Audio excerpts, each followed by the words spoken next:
say wonderful things are just around the corner, just like summer. And what's the best way to enjoy the summer? Edi travel! Hashtag travel goals. Hashtag pahabol sa summer travel goals. Marunong ka sa pangoy!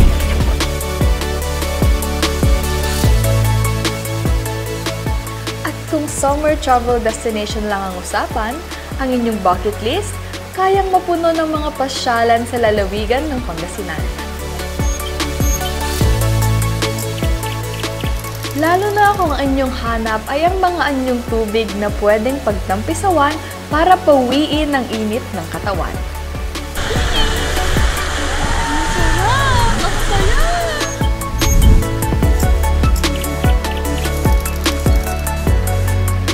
But this time, we will visit and experience destination na hindi matatawag na mainstream dahil karamihan dito ay hidden gems pa rin kung tawagin.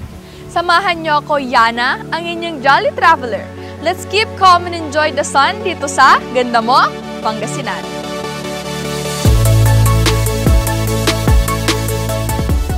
Simulan na ang pasyalan. Pumasyal sa Pangasinan, balikan ang lahat na magpapasaya. Kalula, klasin ang taglay na ganda. Siguradong mag-enjoy ka. Kalula, pumasyal sa Pangasinan, balikan ang lahat na magpapasaya. Kalula, klasin ang taglay na ganda. Siguradong mag-enjoy ka. Kalilan, Pangasinan.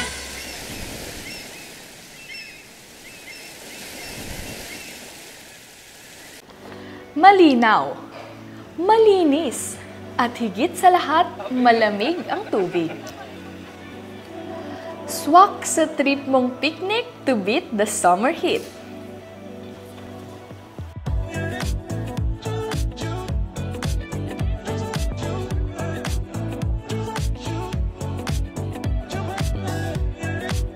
At dito yan sa Bolo Binday Creek ng San Fabian.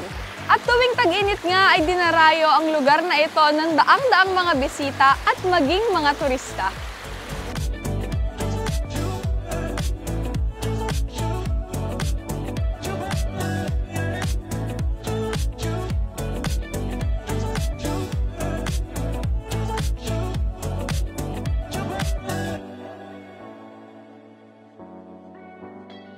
Just a quick 25 to 30 minutes drive mula sa sentro ng bayan ng San Fabian, you'll find yourself in an entirely different world where the hustle fades and the nature takes over.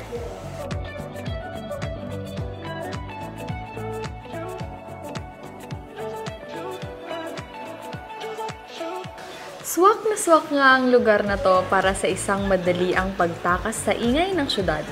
Nature vibe, fresh air, at syempre may mga available cottages or sheds perfect para sa pamilya o barkada.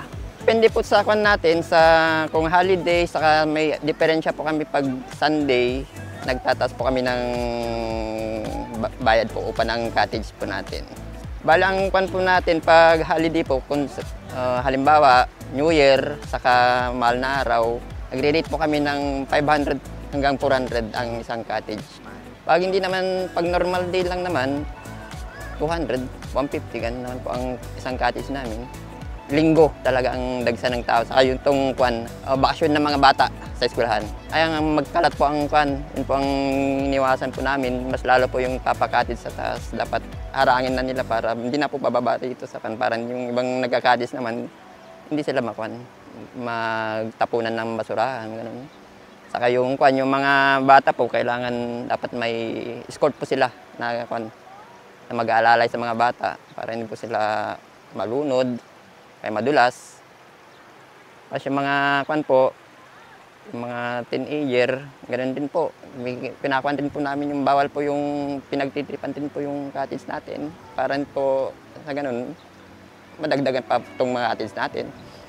Kasi dagsa po ang tao pag holiday nagkakulang po itong shade namin pagkuhan. Yung mga teenager, pinagbabawalan po namin yung overnight stay. Pagdating ko pa lamang sa Bolo Binday Creek, Para na akong binati ng kasiyahan, mga pamilyang nagkakatuwaan kahit tirik ang araw, tuloy ang ligaya. Nang ako'y tumampisaw, dama ko na agad ang lamig at linaw ng tubig. Nakakagulat kung gaano ito ka-refreshing.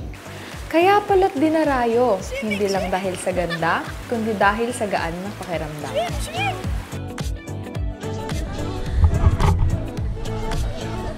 Uy, fishes! No, no, no, no.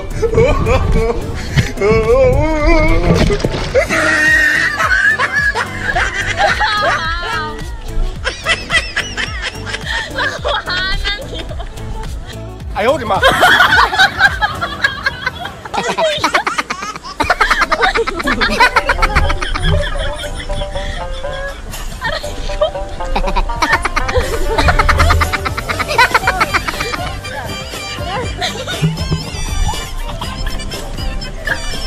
Ang tubig na umaagos dito sa Bolo Binday Creek ay mula sa mga maraming bukal na naririto. Kaya't siguradong malinis, malamig at natural ang daloy ng tubig. Ang ganitong pasyalan ay paalala kung gaano kayaman at kabuhay ang kalikasan dito. Walang filter, all natural beauty.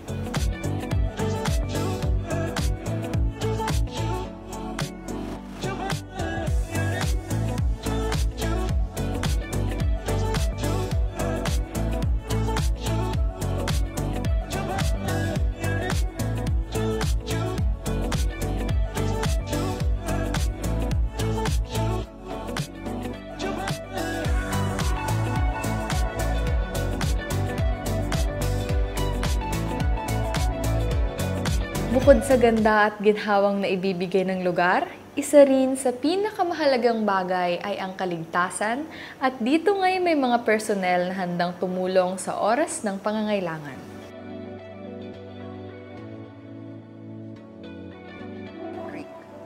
About sa kaligtasan naman po, lalo na pag may mga dagsaan, peak season like mga Holy Week, lagi naman pong nakaantabay ang mga rescue natin like MDR, mga barangay council at mga PNP.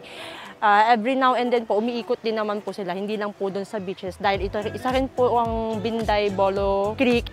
Kaya mas sinisecure kung pwede sana at kaya ng mga rescue ng buong San Fabian is gusto po nilang walang mangyaring insidente dito sa Bolo Binday Creek.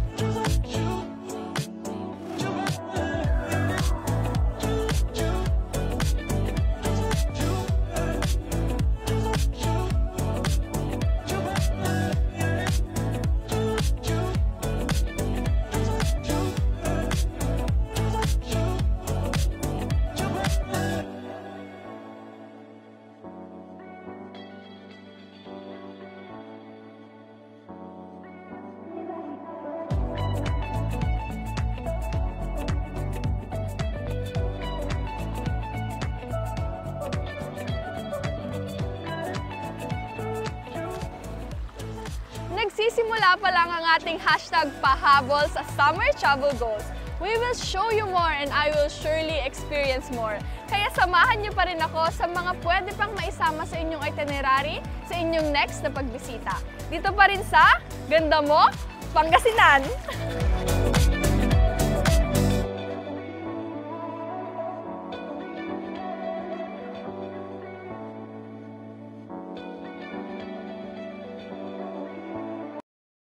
Healthy habits para sa healthy Pilipinas. Sa mundong ginagalawan, pagandaan ng Big One. Kamay, sakit, sa isip sa gawa. Leave nothing but footprints. Sugan ay unahin at mamanahin ng mamamayan. Ay healthy Pilipinas, malakas sa magandang bukas. Ang bawat Pilipino sa mundo, sa ulado ang pitong ito. Sa healthy habits ko na to. Para sa healthy Pilipinas. Looking for a place to stay in Baguio City? Find your calm at Hotel Supreme. A good dip at their pool.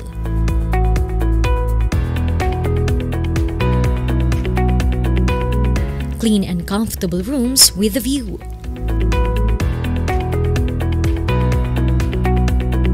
Accommodating staff.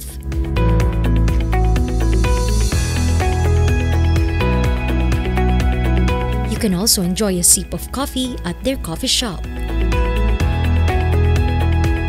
Good food for a good mood at their restaurants. Spacious halls for events, and many more.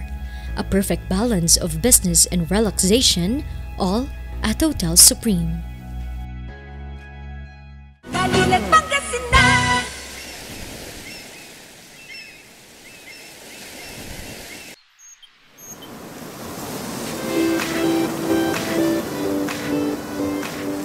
Alaminos City is known for 100 islands, but there's more to it than just that destination. Tahanan din kasi ang Alaminos City ng napakagandang pasyalan na ang hatid ay kapayapaan, relaxation, at adventure.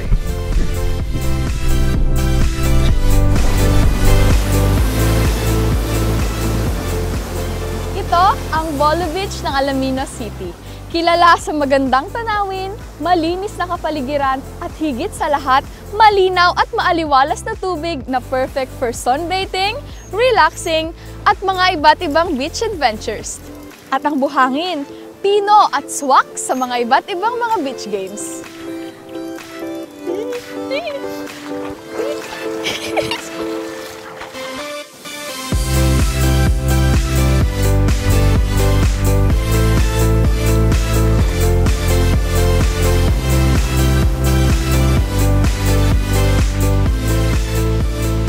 15 to 20 minutes lamang mula sa city proper ay mararating na nga ang Bolo Beach dito sa Barangay Pandan, isang tahimik at magandang destinasyon na siguradong magbibigay saya at kapayapaan. Kilala nga ang Bolo Beach sa kanyang malinis na tubig at kalmadong vibe, tamang-tama para sa mga naghahanap ng relaxation sa tabing dagat.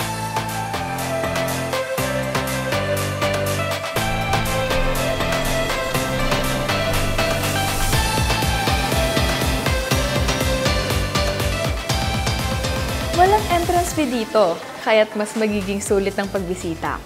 Para sa mga day tour, may mga available cottages na maaring rentahan for 1,000 pesos. Kung magdadala naman ng sasakyan, may parking fee worth 200 pesos. But the best part, libre ng cottage at parking fee kapag naka-check-in sa lugar. Kung nais namang mas mahabang stay, may mga accommodation option dito na swak sa budget. Room rate starts from 2,500 pesos at umaabot hanggang 10,000 pesos, depende kung ito ay kwarto o transient house. Nakadepende din ng presyo sa bilang ng mag-i-stay at sa lawak at amenities na ino-offer ng lugar at iba pang karagdagang facilities na makakapagpaganda ng pananatili.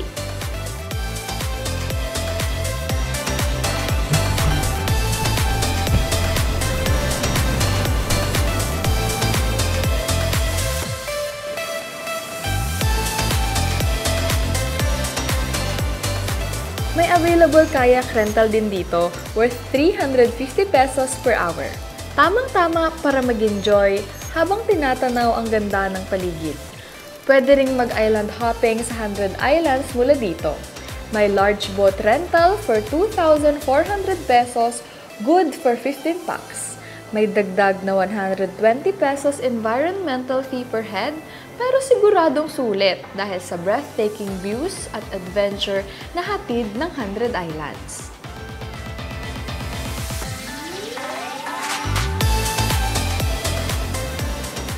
For seafood lovers, pwede rin bumili ng mga sariwang isda direkta sa mga mangingisda basta siguraduhing maagang magpunta dahil pagsapit ng alas 8 ng umaga, kadalasan ay nagkakaubusan na ang mga fresh catch.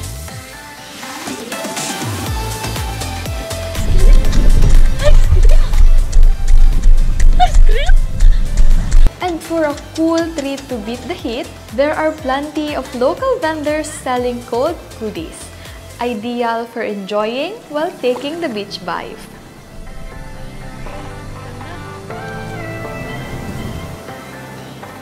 Sa Bolo Beach ng Alaminos, kapayapaan ang bumungad. Kalmado ang alon, malinaw ang tubig, parang yakap ng kalikasan. Dito, hindi lang katawan ang nalilinis ng dagat, kundi pati isip at puso. Tunay ngang ito'y yaman ng Pangasinan.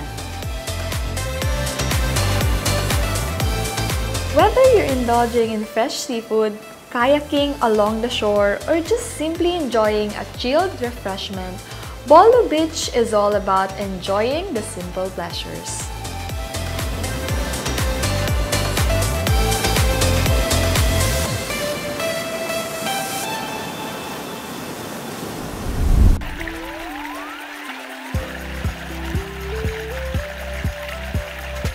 An hour and a half from Alaminos City, matatagpuan naman dito sa Bugolyon ang Portic River na kung pampawi lang sa init ang labanan, kayang-kaya nitong makipagsabayan.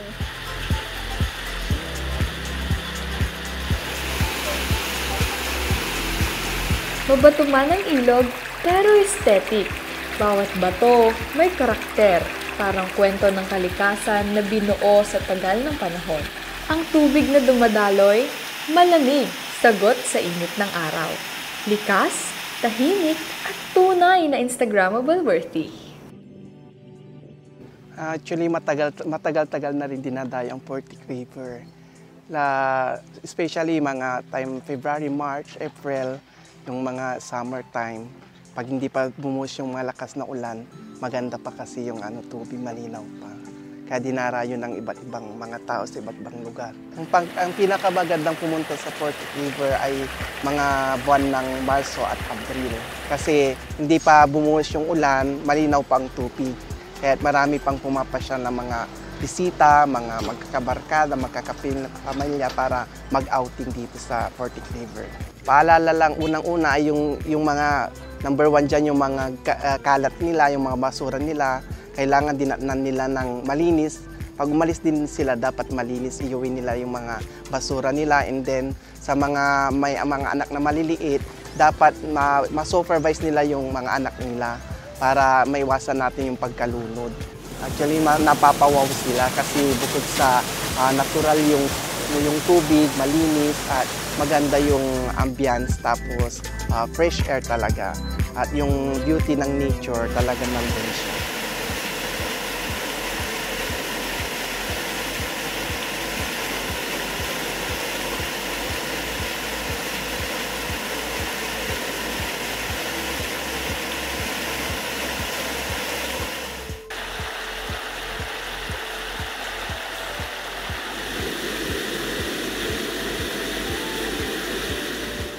Malamig at may mga parte rito ang hindi gaano kalalim, kaya't pwedeng-pwede sa mga outing, lalo pag may kasamang mga chikiting.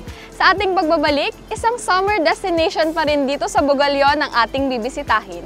Dito pa rin sa Ganda Mo, Pangasinan. Bulok, maliliit at hindi ba malusog ang inyong mga halaman? Omega Green ang kasagutan. Ihalo lang ang 2 kutsara nito sa isang maliit na container at kaunting tubig. Pagkatapos ay ihalo sa knapsack sprayer at pwede na itong ispray sa mga pananim. Meron itong nitrogen, phosphorus, magnesium, copper at zinc na tumutulong sa pagpapaganda at pagpapabilis ng tubo, pagpapanatili ng nutrisyon, mas malagong mga dahon at panlaban sa mga sakit ng mga halaman. Hindi rin ito nakasasama sa kapaligiran. Pwede rin ito sa kahit anong klase ng halaman, mapa-highland crops o lowland crops. Omega Green by Encam Agri-Marketing, the ultimate friend of farmers. Kalilat Pangasinan!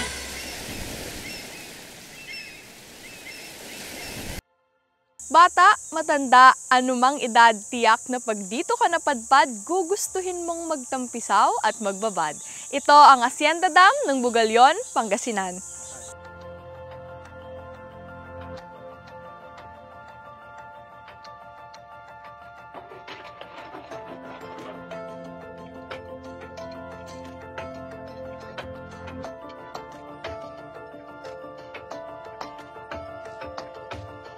Ang tubig dito ay nagmula pa sa kabundukan ng hacienda. Malinis, malamig at buhay na dumadaloy pababa. Isang paalala kung paano ang taas ng bundok ay nagbibigay buhay sa baba.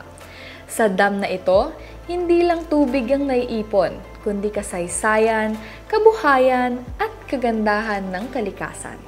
Ang pasyalang ito ay pinagsasaluhan ng dalawang barangay, isang simbolo ng pagkakaisa at pag-aalaga sa kalikasan. Ang upstream ay sa Barangay Hacienda, samantalang ang downstream naman ay sa Barangay Lagit Sentro. Noong nakaraang year, ang dami talaga. Ito yung iba't ibang barangay, iba't ibang munisipyo.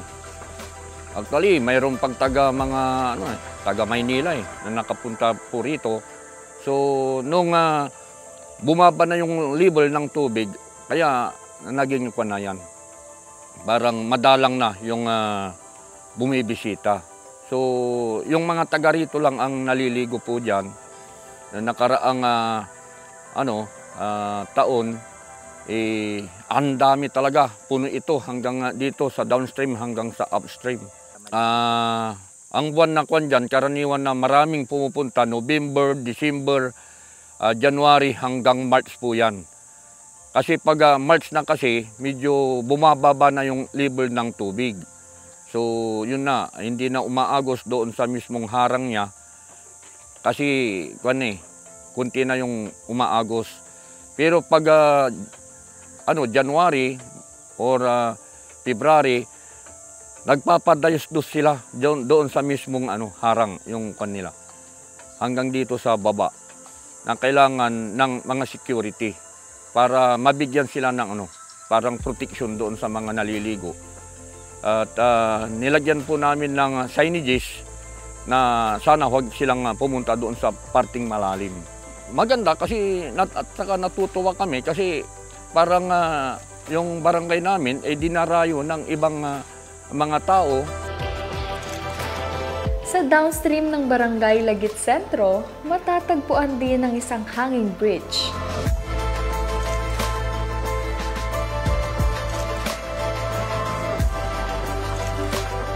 Dito, mararamdaman mo ang simoy ng hangin at tibok ng kalikasan sa bawat hakbang habang tinatawid ang ilog.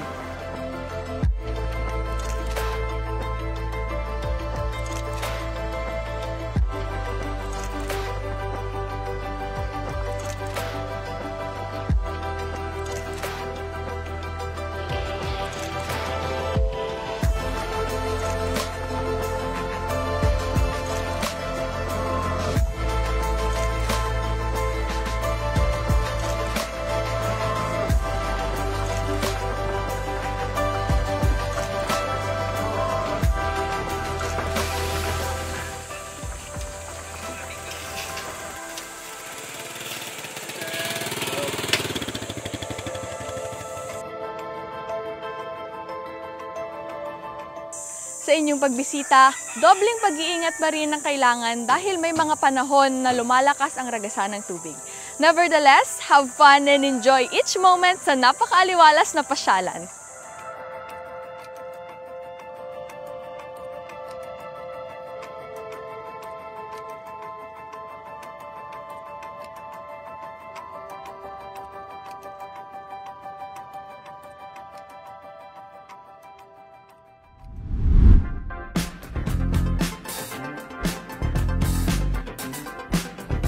And what's best to end the day? For me, it's watching the beautiful sunset dito sa Santo Tomas Hanging Bridge ng bayan ng San Jacinto.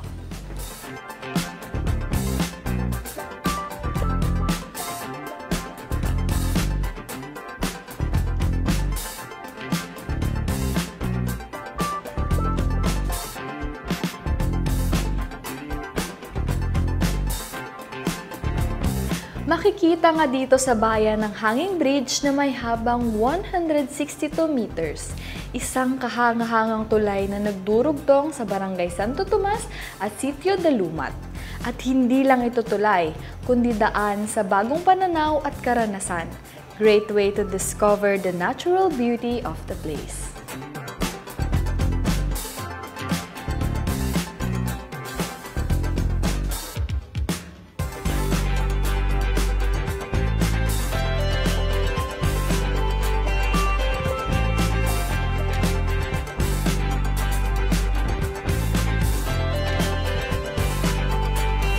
ilalim ng tulay na ito, dumadaloy ang Buod River. Ang tubig rito ay ang humuhubog sa paligid at nagbibigay ng dagdag ganda sa tanawin.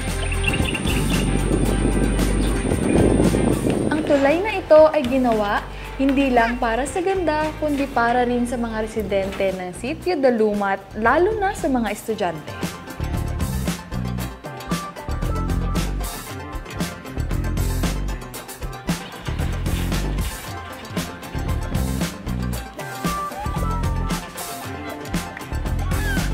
Hindi lang para sa pagdaan ng tulay dito, ito rin ay lugar ng mga outdoor activities sa lugar. Pwedeng magbike habang nilalasap ang sariwang hangin, mag-jogging sa tahimik na paligid, o mag-relax habang nangingisda. Isang perpektong tambayan para sa mga naghahanap ng pahinga sa piling ng kalikasan.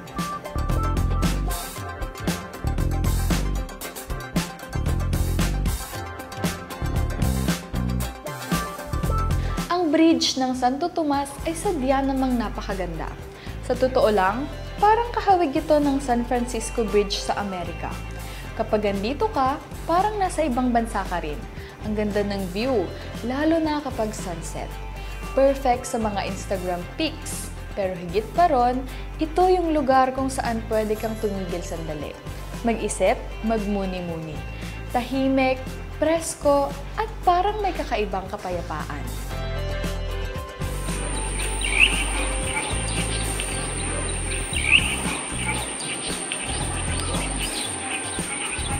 Ang tahimik na panonood dito ng paglubog ng araw, nagiging simbolo ng kung gaano kaganda ang bawat pagtatapos depende sa iyong pananaw at pagtanaw.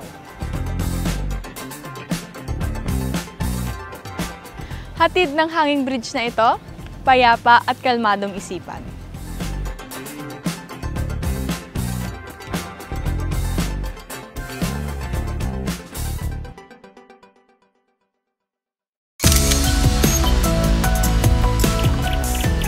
Ilan lamang ito sa mga pasyalang dapat na rin nating isama sa ating bucket list sa ating pagbisita sa mayamang lalawigan.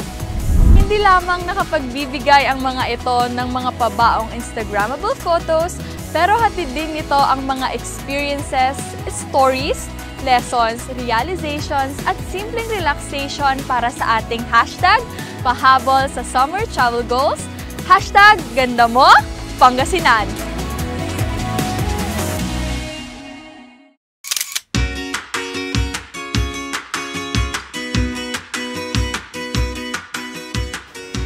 Hindi ko talaga inakala na sa simpleng lakad na to, makakahanap ako ng mga lugar na parang tinatago lang ng Pangasinan, pero sobrang ganda.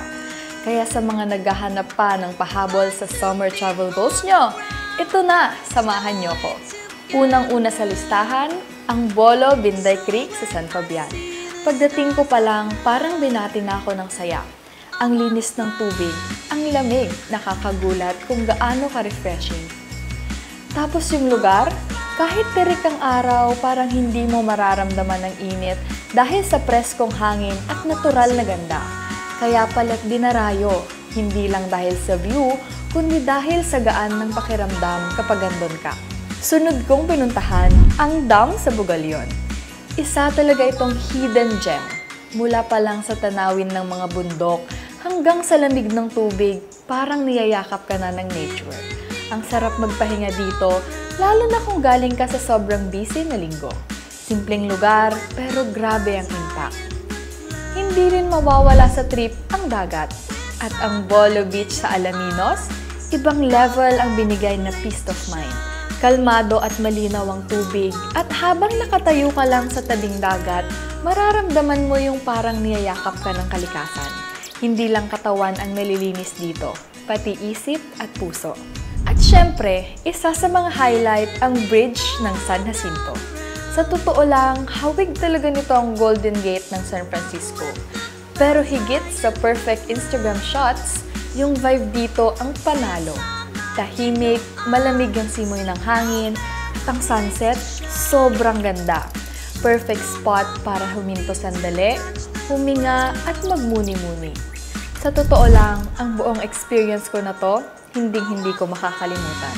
Hindi lang ito trip, kundi isang paalala na minsan, nasa malapit lang ang mga lugar na kayang magbalik ng sigla at saya. Sana sa episode na to, may nahanap din kayong inspirasyon at bagong destinasyon. Huwag kalimutan, sa ganda mo Pangasinan, laging may bagong matutuklasan.